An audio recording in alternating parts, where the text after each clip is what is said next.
Empires always fall. Usually there are many factors leading up to the ultimate demise. For instance, the Persian Empire did not fall because of a single event. Instead, it was due to a combination of political fragmentation, economic decline, and other problems, which developed over many years. Similarly, the Han Empire in China was weakened by a combination of factors. These include peasant rebellions, court disputes, and the growing threat of local elites as political fragmentation occurred. In this way, the fall of the Roman Empire is similar to others, in that one particular cause cannot be pinpointed.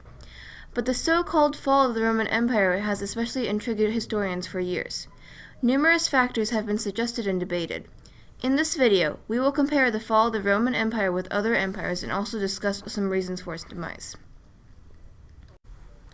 The Persian Empire was great and stretched from the Mediterranean all the way to modern-day India. But the first ruler, Darius the Great, faced many problems that come with ruling such a large swath of land. There were communication problems, since the only way to get a message from one end of the empire to another was by human messenger on horseback. So Darius the Great built roads, which were safe, had pit stops, and helped trade flourish.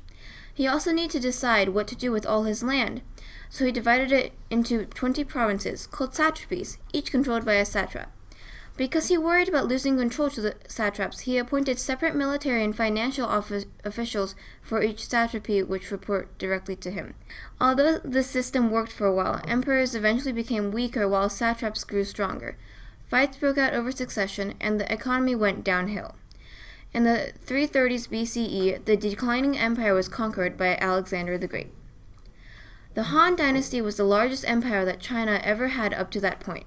They used a bureaucratic system in which positions were landed based on one's knowledge and understanding of Confucianism. They lasted hundreds of years, but many problems arose, similar to those of the Persians. For example, the empire grew weaker while officials grew stronger, battles broke out over succession, and other rebellions and economic problems plagued the empire. The empire finally fell in 220 CE.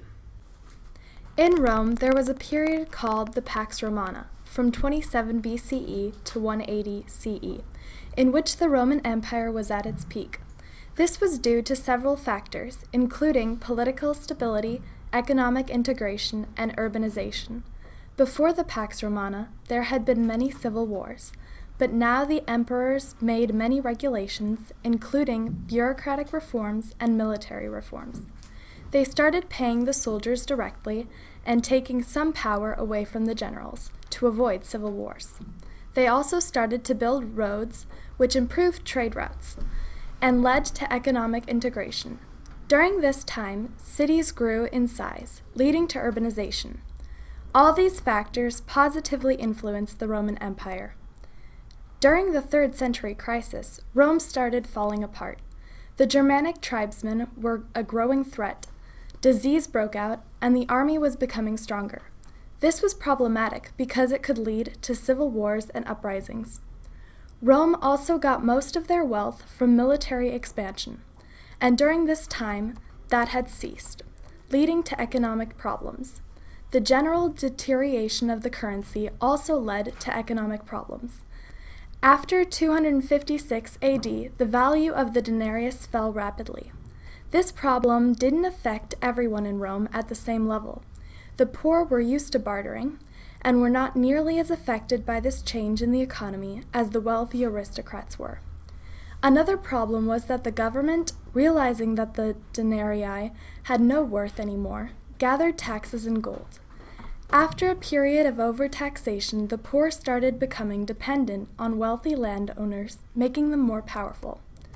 Trade began to decline as well, and although the government tried to reward glassmakers, the industry never came close to what it used to be. The trade was not doing nearly as well as it had during the Pax Romana. During this time, another economic problem came about. The poor farmers were seeking refuge from the large country estate owners, and eventually these large landowners controlled most of the food production. Finally, Diocletian came to power and made several drastic changes. He famously split Rome into east and west.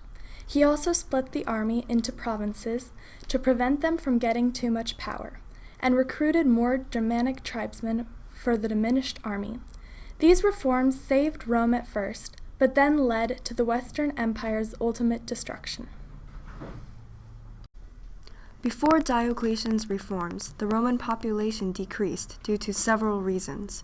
One main reason was that in the 160s, a plague swept through the area, killing many people. Depopulation set off a cycle. Due to fewer people, there was less agricultural productivity, tax revenue, and a smaller army. Such poverty discouraged people from having children, once again leading to a decrease in the population. The resulting smaller army led to the recruitment of neighboring Germanic tribesmen. Over time, the tribesmen demanded more power, leading to other problems. Before the Germanic tribesmen were a major threat to the Western Roman Empire, they were spread out and therefore ineffective at raiding. However, Rome still pillaged the tribesmen to keep them at bay. This led to the tribesmen banding together in order to defend themselves. Afterwards, they had a large enough force to raid Rome themselves. They did so to keep Rome at bay and get wealth to incentivize their troops. Rome was forced into a cycle of economic decay. The government lacked money to pay the troops, and therefore debased coinage and raised taxes. This led to inflation and soldiers demanding more money. With so many economic struggles, Rome couldn't afford to fight the Germanic tribes. Because of that, they increasingly let invading tribes become a part of the empire in order to avoid conflict. Therefore, the Western Roman Empire was further weakened, leading to their eventual downfall. Another reason the army shrank was because being in the army had low pay and many physical hardships. As a result, fewer people volunteered for the army. The lack of military funding also led the remaining army to be less well-armed and trained. Upon hiring Germanic tribesmen to fight in the Roman army, the army became even less disciplined. This was because Germanic tribesmen used different systems of organization and order. The Romans mimicked their more lenient systems. Looking back, one might wonder why only the Western Roman Empire had a problem with the Germanic tribesmen. First of all, the Western Empire had a greater need for troops, since they had less native Roman soil, and therefore fewer willing volunteers ready to join the army. Their need for troops was supplemented by the fact that they had a larger frontier to defend. The Eastern Roman Empire had an advantage in that respect, since they had more established trade routes, and so could muster more troops faster than the West. Therefore, the Western Roman Empire had a much larger problem with the Germanic tribesmen. The Germanic tribesmen were less well-armed and trained than the Romans. They were also fewer in number. One would assume that Rome would have beat them, but that was not the case. Perhaps the Germanic tribesmen won out because the empire was already internally weakened. While some people believe this, others think that Rome could have won, if only they had fought better and smarter. When the Germanic tribesmen were first driven into Roman territory by the Huns, Rome exploited and agitated the Visigothic refugees.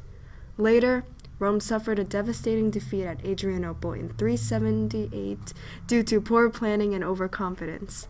These events spiraled due to bad decisions, and as a result, the Germanic tribesmen won. The Roman Empire, when compared to Persia and Han China, share many things in common. There were many succession disputes, often leading to civil wars and a decline in the economy. The emperors would often lose power and money to their officials. As a result, they would raise taxes further, making the poor suffer, and that money wouldn't go back to the public. The poor would become poorer, produce less food, causing the taxes to go even higher, and the empire would fall in a never-ending loop. Finally, the empires fell after a long buildup of many factors. Persia was conquered by Alexander the Great after being weakened by many economic problems and political instability, similar to how the Western Roman Empire eventually fell thanks to the Germanic tribes taking over and establishing kingdoms after years of decline. In the end, the takeaway is that the fall of empires is never due to one singular event.